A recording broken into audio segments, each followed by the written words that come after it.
무림수사관 10. 망자의 비원. 1장. 비원의 서곡. 남해의 외딴 섬, 죽음의 땅이라 불리는 고월도. 오래전 사라진 살수문 운명혈단의 마지막 은신처로 알려진 이곳에 수상한 인물들이 하나둘 모이고 있었다. 그들은 무림맹에도 등록되지 않은 실체 없는 무공 고수들이었고 모두 같은 초대장을 받았다고 했다. 망자의 비원으로 오라. 이친 원한을 밝힐 때다. 그 즈음 무림맹 본부에는 사라진 살수들의 명단과 함께 한 가지 이상한 문서가 도착했다. 죽은 자들이 남긴 마지막 이름, 그리고 그 옆에 진호연의 이름이 있었다. 2장. 부름을 받다. 진호연은 여느 때처럼 조용히 다음 사건의 기록을 정리하던 중 무림맹 총관 강수원에게 호출을 받았다. 그의 책상 위에는 오래된 혈서 한 장이 놓여 있었다. 글자는 거의 번져 있었지만 단 한 구절만은 선명했다. 망자의 연회는 끝나지 않았다. 진실은 섬에 있다. 진호연은 곧장 고월도로 향했다. 이번 수사는 단순한 사건 해결이 아닌 그 자신과 얽힌 과거를 마주하는 일이 될지도 몰랐다. 3장. 고월도의 그림자.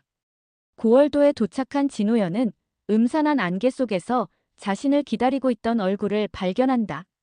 과거 연백화와 함께 잠입 임무를 수행했던 월하객이었다. 그는 더 이상 무림맹에 소속되지 않은 은퇴한 첩자였지만 여전히 날카로운 눈빛을 지니고 있었다. 망자의 비원이건 단순한 복수극이 아니야. 누군가 오래된 진실을 무덤에서 끌어올리고 있어. 섬에는 이미 수명의 사체가 있었다. 모두 특정한 방식으로 심장을 찔려 죽었고 그 곁에는 무형문의 기문장이 놓여 있었다. 그러나 무형문은 이미 15년 전에 전멸한 살수 집단이었다. 4장. 잊힌 살수들. 진호연은 과거의 기록을 꺼내 분석했다. 무형문은 단순한 자객 집단이 아니었다. 그들은 진실을 조작하고 기록을 지우는 무림맹의 그림자 역할을 해왔다. 그들은 공식적으로는 소멸했지만 실상은 특임조라는 이름으로 여전히 존재하고 있었다. 그리고 놀랍게도 어린 시절의 진호연 역시 무형문의 감시 대상 중 하나였다는 사실을 알게 된다. 그의 부모가 살해된 날 현장에는 무형문 고유의 비수가 남겨져 있었다. 5장. 망자의 연회. 고월도 한가운데 폐허가 된 당 한 채에서 정체불명의 인물들이 모인다. 그들 중 일부는 과거에 사망 처리된 자들이었고 다른 이들은 무형문에 의해 가족을 잃거나 강제 훈련을 받았던 자들이었다. 그들은 하나의 이름을 부른다. 도신 설무진. 설무진은 과거 무형문의 지도자였고 무림맹 고문관으로 신분을 세탁한 후 자취를 감췄다. 이 모든 망자의 연회는 그가 남긴 죄의 기록을 밝히기 위한 것이었다. 6장. 피해 연서. 진호연은 설무진의 흔적을 쫓던 중 그의 숨겨진 후계자 설연과 마주친다. 설연은 자신이 아버지를 증오하며 살아왔다고 말하며 망자의 연회를 주도한 인물이었다. 그는 사람을 버리고 진실을 묻었어. 나는 그 죄를 드러내야 했지. 그녀는 진호연에게 협력을 요청한다. 진실을 세상에 밝히되 정의의 방식으로. 7장. 진실의 심장. 진호연은 고월도에 남겨진 문서를 복원하고 무형문이 무림맹 고위층과 거래한 기록, 실종된 수많은 고수들의 명단, 설무진이 주도한 무고한 학살의 증거를 모은다. 그중 가장 충격적인 사실은 진호연의 부모 또한 설무진에 의해 제거되었고 그 역시 감시 및 차기 암살자로 육성될 예정이었다는 것. 8장. 선택의 칼날. 무림맹은 이 진실을 감추려 한다. 무림의 질서와 명예를 위해 역사는 조작되어야 한다는 것이었다. 그러나 진호연은 연백화와의 대결에서 깨달은 바가 있었다. 정의는 때론 피를 흘려야 하며 진실은 때론 가장 날카로운 무기가 된다는 것을. 그는 설연과 함께 무형문의 잔당을 일망타진하고 설무진의 죄를 공개한다. 설무진은 그날 밤 자신의 저택에서 자결한다. 9장. 비원의 끝. 망자의 연회는 끝났다. 진호연은 고월도의 폐허에서 마지막으로 비서를 불태우며 중얼거렸다. 망자들은 이제 편히 잠들 수 있을까? 하지만 그는 알고 있었다. 무림의 어두운 진실은 하나의 고리를 끊으면 또 다른 고리가 고개를 들이민다는 사실을. 10장. 다음 진실을 향하여. 무림맹은 큰 개혁을 예고했고 진호연은 다시 홀로 떠날 준비를 했다. 그의 손엔 다음 의뢰서가 쥐어져 있었다. 적혀있던 단 한 줄. 천잠의 비늘을 찾아라. 무림수사관 11 천잠의 비늘. 1장. 독의 서문. 남만 삼림 깊은 곳, 수백 년을 이어온 비밀 부족 자민족의 성지가 불탔다. 검은 연기 속에서 발견된 것은 이빨 모양의 비늘 3조각과 함께 죽은 족장. 그리고 벽에 핏빛으로 새겨진 글자 하나. 천잠. 천잠. 전설 속에서만 전해지는 절독이라 불리는 생명체. 그 비늘 하나로 수천 명을 죽일 수 있다는 사악한 존재. 무림맹은 즉각 진호연에게 출동을 명했다. 이번 임무는 독의 정체를 밝히고 사라진 천잠의 비늘을 회수하는 것. 2장. 비늘의 유래. 진호연은 남만에 도착하자마자 옛 지인, 동문방의 후계자 하모군을 만난다. 그는 독과 약을 동시에 다루는 자로 예전부터 천잠에 대한 연구를 해오던 인물이었다. 천잠의 비늘은 단순한 독이 아니야. 그건 의식이 있어. 살아있는 무기지. 하모군은 무림맹이 과거에 천잠을 획득했지만 제어하지 못해 비밀리에 봉인했으며 최근 그것이 유출되었다는 정보도 함께 건넨다. 3장. 증발한 조각들. 사라진 3조각 중 하나는 사천의 마도세가, 하나는 중원의 은밀한 정보조직, 귀류방의 손에 들어간 것으로 확인된다. 그리고 마지막 하나는 자취를 감췄다. 문제는 이들이 단순한 소유가 아니라 천잠의 비늘을 서로 맞춰 새로운 형태로 융합하려 한다는 것. 그 조합이 완성되면 독은 인간의 의지를 통해 퍼지고 번식하게 된다. 4장. 독의 전파. 진호연은 사천으로 향한다. 그곳에서 마도세가 붉은 연단이 비늘을 실험 삼아 무공에 접목시키는 장면을 목격한다. 사람을 중독시키는 동시에 조종하는 신기술이었다. 비늘은 생명에 기생한다. 그리고 의지를 먹는다.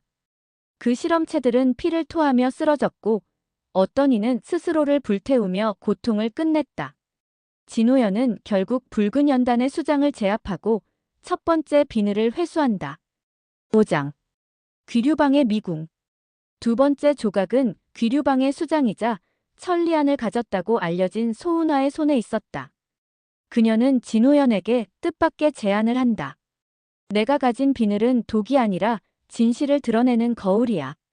함께 보겠어. 비늘을 통해 본 기억은 충격적이었다.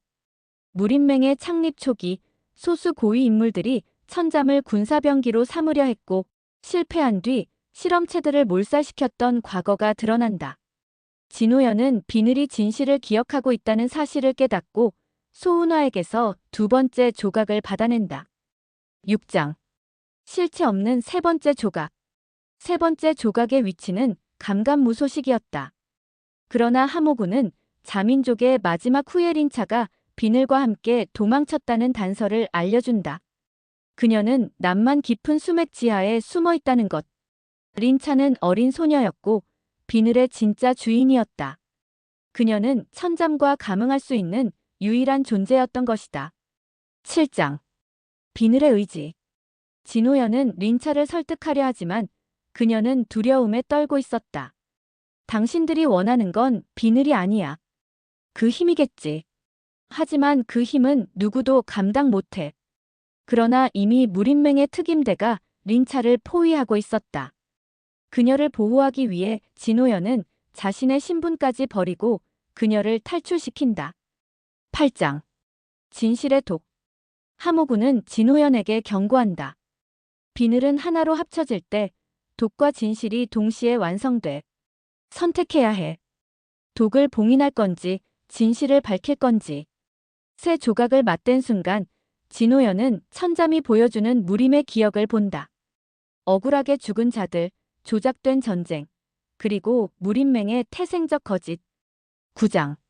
마지막 결정. 무린맹은 비늘을 회수하려 했고 귀류방은 진실을 폭로하려 했으며 린차는 그 모든 것을 없애고자 했다. 진호연은 깊은 고민 끝에 비늘을 세 갈래로 다시 부수어 흩어버린다. 이건 어느 쪽의 무기가 되어선 안 돼. 진실도 독도 누군가의 소유물이 아니야. 그는 린차에게 조용히 말한다. 내가 언젠가 말할 준비가 되면 다시 찾아와. 그땐 너의 말로 진실을 들려줘. 10장. 천잠의 끝. 남만의 강물 속에 흩어진 세 조각의 비늘. 무린맹은 진실을 덮었지만 더 이상 아무도 그것을 통제할 수 없었다. 진호연은 짐을 꾸리며 하늘을 올려다보았다. 독이란 결국 진실을 견디지 못한 자의 마지막 수단일지도 몰라. 무림수사관 12. 화령검의 노래. 1장. 불타는 협곡. 서역과 중원의 경계, 대화령이라 불리는 협곡에서 이상한 불꽃이 밤마다 타올랐다. 붉고 푸른 빛이 어우러진 그 불꽃은 사라진 전설의 검, 화령검이 깨어났음을 알리는 징조로 여겨졌다. 동시에 그 지역을 지나던 상단과 무사들이 원인을 알 수 없는 광기에 휘말려 서로를 찌르고 자해하는 사건이 잇따랐다. 무린맹은 진호연에게 출동 명령을 내렸다. 화령검의 정체를 밝히고 만일 그것이 실제한다면 즉시 회수하라. 2장. 전설의 검. 화령검은 수백 년 전 서역의 용암지대에서 채굴된 신비한 광석으로 만들어진 것으로 전해졌다. 그것은 인간의 감정을 먹고 자라며 분노와 증오에 반응해 불꽃을 내뿜는다고 했다. 검을 쥔 자가 마음을 다스리지 못하면 검이 오히려 주인을 집어삼킨다는 전설. 진호연은 현지에서 유랑음유 시인 출신의 정보상 비아를 만난다. 그녀는 수수께끼 같은 노래를 전한다. 불꽃의 노래는 피로 불타고 피는 검을 적신다. 화령이 깨어나는 밤 거짓된 심장은 타오르리. 3장. 붉은 장막.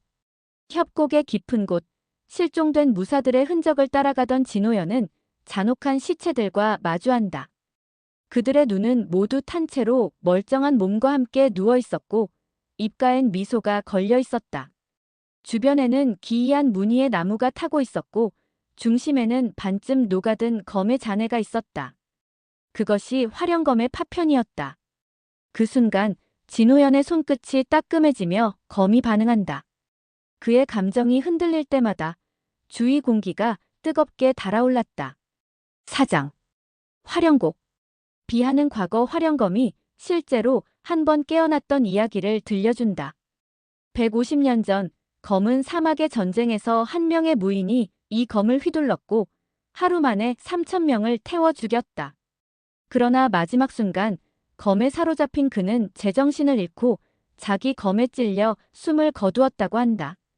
진호연은 의심을 품는다. 화령검이 감정을 먹는다면 누군가 이 검을 이용해 무림을 불태우려는 자가 있는 것이 아닐까? 5장. 감정의 불꽃. 화령검의 진짜 위력은 상대를 베는 데 있지 않았다.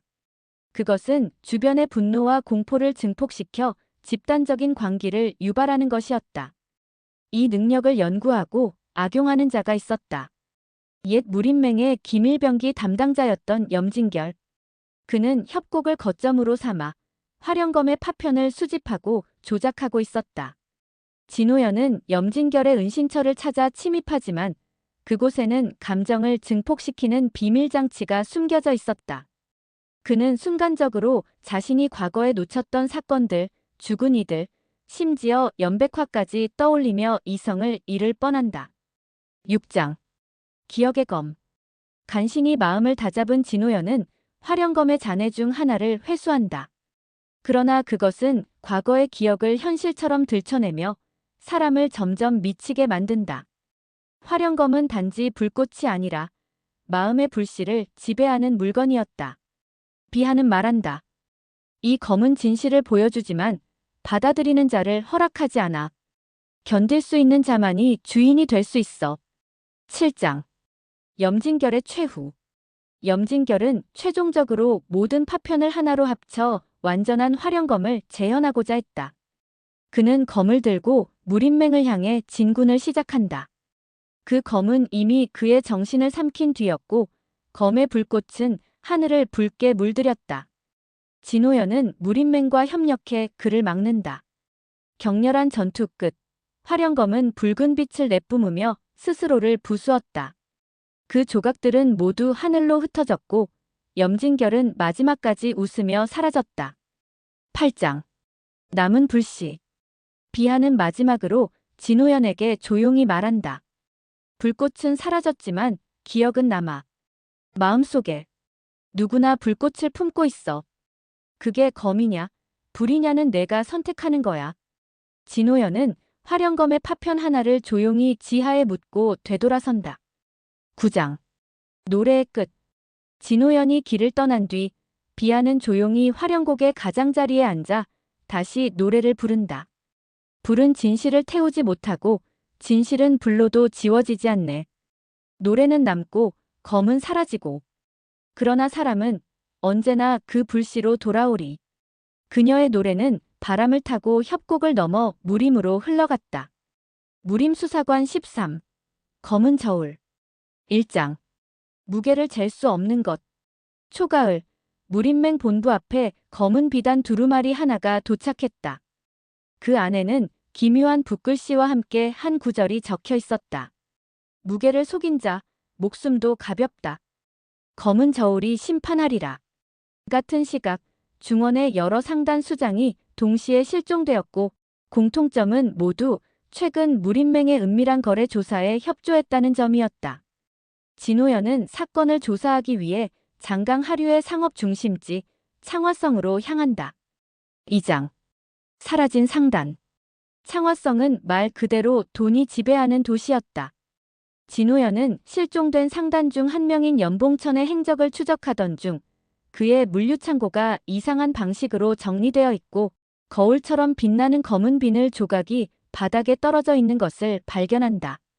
그 조각을 손에 든 순간 눈앞에 기묘한 환상이 펼쳐진다. 무게를 달던 저울이 일그러지며 수십 명의 상인들이 동시에 절규하는 모습이었다. 저울은 속일 수 없다. 무게는 죄다. 3장 검은 저울의 단서. 도시에는 소문이 퍼져 있었다. 심판자는 검은 천을 쓰고 나타난다. 잘못된 거래의 대가를 저울로 재고 무겁다고 판단되면 목을 친다. 진호연은 과거 무림맹에서 자금 세탁과 불법 무기 유통을 막기 위해 운영한 비밀 조직 천량대의 잔재가 이번 사건과 얽혀 있다고 추측한다. 그 조직은 과거의 무고한 상인을 죄인으로 몰아넣고 내부적으로 저울로 죄의 무게를 판결했다고 전해진다. 4장 숨겨진 심판자. 검은 저울은 실체가 없는 이름이었다. 그러나 조사 결과 모든 사건 중심에는 한 인물이 드러난다. 이름도 얼굴도 기록되지 않은 존재. 다만 코드명은 량흑. 량흑은 과거 천량대의 실질적 심판관으로 판결을 내릴 수 있는 유일한 인물이었다. 그는 은퇴 후 종적을 감췄지만 최근 들어 다시 모습을 드러낸 것이다. 그의 철학은 하나. 죄는 증거로 재지 않는다. 무게로 잰다. 5장 무게의 기준. 진호연은 점점 혼란에 빠진다. 사건의 피해자들은 겉으론 깨끗했지만 이면에는 약자 착취, 은밀한 동무기 거래, 군량 조작 등이 드러난다. 량흑은 과거 자신이 사형에서 제외시킨 자들이 다시 범죄를 저지른 것을 후회하며 이번엔 저울을 통해 진짜 심판을 실행하려 한다. 그러나 문제는 저울이 실제로 사람의 감정과 죄책감에 반응하는 마치 살아있는 기물처럼 작동한다는 것이다. 6장 양심의 무게. 진호연은 한 피살자의 저택에서 검은 저울 하나를 발견한다. 그것은 아무도 손대지 못하도록 봉인되어 있었고 저울 위에 피가 스며든 듯 붉은 기운이 감돌았다. 그가 저울에 손을 얹는 순간 과거 그가 무심히 지나쳤던 피해자들의 얼굴이 떠오른다.